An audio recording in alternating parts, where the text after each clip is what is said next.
बहुत बहुत शुक्रिया आप सभी का। आसिफ रशीद मुझे कहते हैं और ईद उल अजहा की आप सबको बहुत बहुत मुबारकबाद।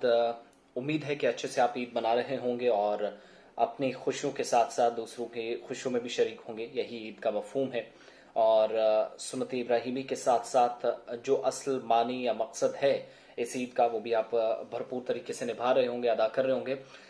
मैं बड़ी खबर आपको बताऊं और ये खबर है पड़ोसी मुल्क से, जो अभी तक तबाही के दहाने पर था लेकिन अब हालत यहां तक पहुंची है, नौबत ऐसी आ गई है कि वज़ीर आज़म के जो प्रधानमंत्री हैं वहां के, उनके घर को ही नजर आतिश कर दिया गया और अपने घर में वहां का प्राइम मिनिस्टर महफूज नहीं है, उनको बचाकर वहां से निकाला गया, बहिफाजत इनको यहां से मूव कराया गया दूसरी जगह। बात मैं श्रीलंका की कर रहा हूं। कोलंबो के अंदर चारों अतराफ लाखों लोग सड़कों पर है। जहां खेल के मैदान के आसपास इतने लोग नजर नहीं आते थे, वहां ऑस्ट्रेलिया और श्रीलंका की सीरीज के बीच सनत जयसूर्या जो श्रीलंकन टीम के साथ अब तक हुआ करते थे, वो भी प्रोटेस्टर्स में, एहतजाजियों में है, वो भी प्रदर्शनकारियों में नजर आए।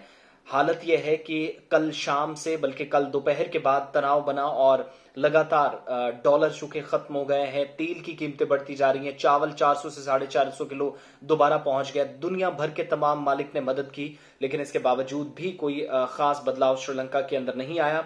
जिसके बाद अब जाकर क्या हुआ कि एक बड़ी अनाउंसमेंट जरूर की गई थी लेकिन कोई खास फायदा इससे भी नहीं हुआ अभी तक कि मुल्क के अंदर मुआशी बहरान या जो आर्थिक तंगी थी उससे निकला जा सके। कोई भी अभी तक काम जो किया गया वो सही साबित नहीं हुआ। अब जाकर क्या हुआ है कि बदतरीन मुआशी बहरान यहां तक पहुंच गया कि एहतजाजी प्राइम मिनिस्टर दफ्तर तक पहुंच गए। जो swimming pool prime minister office और प्रेसिडेंशियल पैलेस के अंदर था, हाउस के अंदर था, उसमें एहतजाजी जो प्रोटेस्टर्स हैं वो जाकर नहाने लगे और रात भी वहीं पर बिता रहे हैं। पुलिस के साथ झड़पें हुई, 41 लोग शदीद जख्मी हुए हैं, जिनको शेल आंखों में लगे हैं, सर में लगे हैं, किसी को बाएं हाथ पर, बाएं कान पर। ये सारी सूरत हाल रही है जहां पर श्रीलंका के अंदर इस वक्त तबाही है। मुतालबा यह है, जो एहतजाज करने वाले लोग हैं वो कह रहे हैं कि हुकूमत बने, सबकी मिलकर बने, सारी जमातें मिलकर हुकूमत बनाए, एक हुकूमत जिस तरीके से, और जो वहां के सदर हैं वो फौरी तौर पर इस्तीफा दे, वहां के वज़ीर आज़म इस्तीफा दें। लेकिन हुआ क्या कि हाल ही में तब्दीलियां हुई थी, इसके बावजूद कोई फर्क नहीं पड़ा। लोगों में एक बार फिर गुस्सा फूट पड़ा क्योंकि घर का जो बजट है वो पूरी तरीके से बिगड़ गया है। किसी को कोई समझ नहीं है, खाने के लाले पड़े हैं, दाएं से बाएं घूमते नजर आ रहे हैं, बच्चे भूखे मर रहे हैं, स्कूलों को छोड़ दिया गया है, कॉलेजेस यूनिवर्सिटीज कैंपस बंद हो गए हैं, सरकारी प्रतिष्ठान, सरकारी संस्थान, ऑर्गेनाइजेशंस के जो जितने भी इदारे चलने वाले थे वो तमाम बंद हो गए हैं। और इस मुआशी बहरान के बीच श्रीलंका में जहां पर लाखों लोग जो कि सदारती महल की तरफ, प्रेसिडेंशियल पैलेस की तरफ गए और इसके बाद दाखिल हुए और वहां से प्रेसिडेंट को फरार होना पड़ा। ये देखिए कि मुल्क के अंदर हालात कहां पर पहुंचे हैं। अंदाजा ये लगाए जा रहे हैं, जो इकोनॉमिस्ट हैं, अर्थशास्त्री हैं या फिर इक्तिसादियात को बेहतर तरीके से जानते हैं, माहिरीन इक्तिसादियात हैं, वो पाकिस्तान पर भी सेम तरह की नजर रखे हुए हैं और भारत के अंदर ऐसी सूरत हाल ना बने इसके लिए भी सरकार कोशिशें कर रही है या और करने की जरूरत है। इस बात को यकीनी बनाने पर जोर दिया जा रहा है। हुआ क्या कि वज़ीर आज़म रानिल विक्रमासिंघे निजी रिहायशगाह को जब उनके घर को आग लगा दी गई, तोड़ फोड़ की गई, कुछ भी नहीं बचा है। इतनी हालत खराब है कि मैं आपको तस्वीरें नहीं बता सकता क्योंकि कई चीजें यूट्यूब एक्सेप्ट नहीं करता, फेसबुक एक्सेप्ट नहीं करता और इसलिए मैं उन चीजों से बचना भी चाह रहा हूं। लेकिन इतलात जो हैं उनकी कंफर्मेशन भी हो चुकी है। जो वीडियो सोशल मीडिया पर आप अंधाधुंध वीडियो देख चुके होंगे जहां से आग के जो शोले हैं वो भड़क रहे हैं और किस तरीके से प्राइम मिनिस्टर के घर को जला दिया, वो फरार होकर वहां से निकले अपनी फैमिली को लेकर।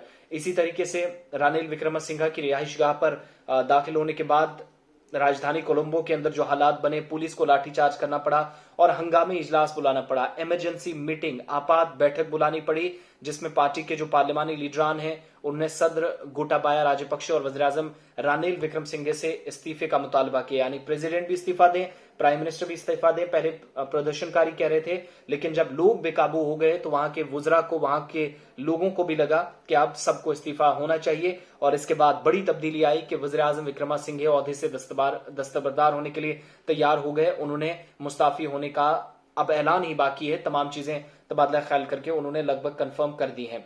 अब हुआ क्या है कि वज़ीर आज़म और सदर जो हैं मुआशी बहरान को हल करने के लिए कुल जमाती जो हुकूमत है वो बनाने की मुस्ताफी होने पर राजी हो गए हैं। एक तरफ मुस्ताफी भी हो जाएंगे प्रेसिडेंट और प्राइम मिनिस्टर और सभी पार्टियां मिलाकर हुकूमत बनेगी। अब क्या होगा कि यहां पर कांग्रेस, आप देखते हैं बाकी पार्टी एनसीपी या इसी तरीके से बाकी जमातें, शिवसेना, बीजेपी, तमाम दल मिलकर सरकार चलाएंगे। अभी जो जिस तरीके से एनडीए की यहां सरकार है तो उसमें आधी पार्टीज हैं, बाकी अपोजिशन में बैठी है। यहां पर श्रीलंका में उल्टा हुआ, अपोजिशन भी और जो पार्टी अभी तक गवर्नमेंट थी, सभी लोग वहां पर प्रोटेस्ट के साथ साथ ये जाकर काम करेंगे और नई हुकूमत तश्कील जाने तक अभी जो वरदना आर्जी तौर पर सदर की जिम्मेदारियां संभालेंगे। मौजूदा प्रेसिडेंट जो है गोटाबाया, वो अभी तक वो इस्तीफा तो दे देंगे लेकिन तब तक रहेंगे जब तक नई सरकार नहीं बनती।